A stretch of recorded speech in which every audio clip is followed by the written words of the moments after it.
Assalamualaikum warahmatullahi wabarakatuh.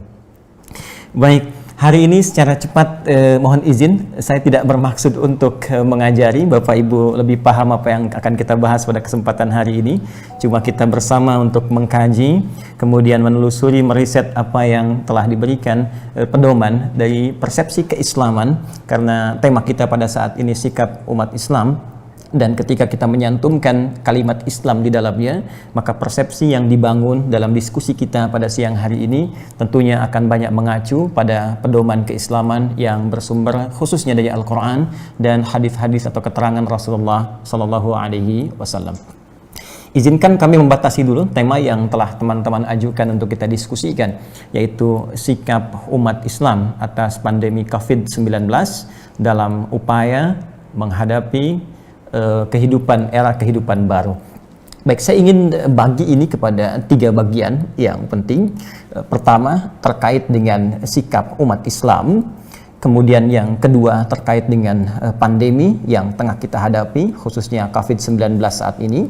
Dan juga yang terakhir, bagaimana kemudian Islam memberikan pedoman kepada kita untuk menyesuaikan dengan situasi yang tengah kita alami saat ini, menyongsong era kehidupan baru. Mohon izin, bismillah.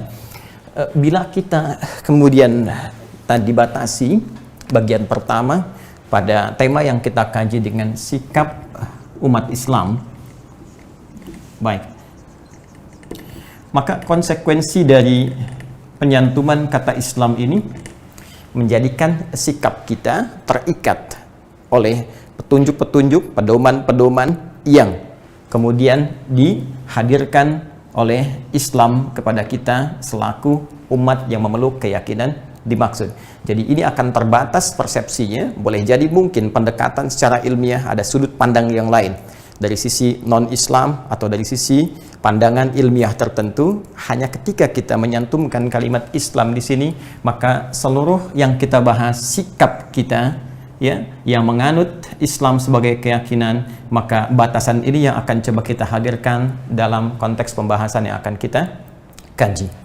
Teman-teman sekalian, izinkan saya menyapa dengan kalimat teman-teman untuk memudahkan, mohon dengan segala hormat. Umat Islam,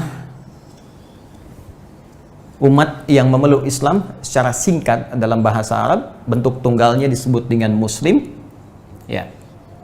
Karena kalau kita bicara Islam, itu adalah frame-nya, keyakinannya. Nanti ada 3 kosakata penting di dalam Al-Quran yang terkait dengan derivasi kata Islam ini.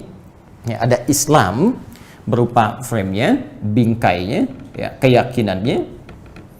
Kita temukan ini ya, di Quran misalnya, surah ketiga Ali Imran, di ayat ke-19, Allah memberikan statement yang tegas dengan kalimat Innad dina indallahil Islam.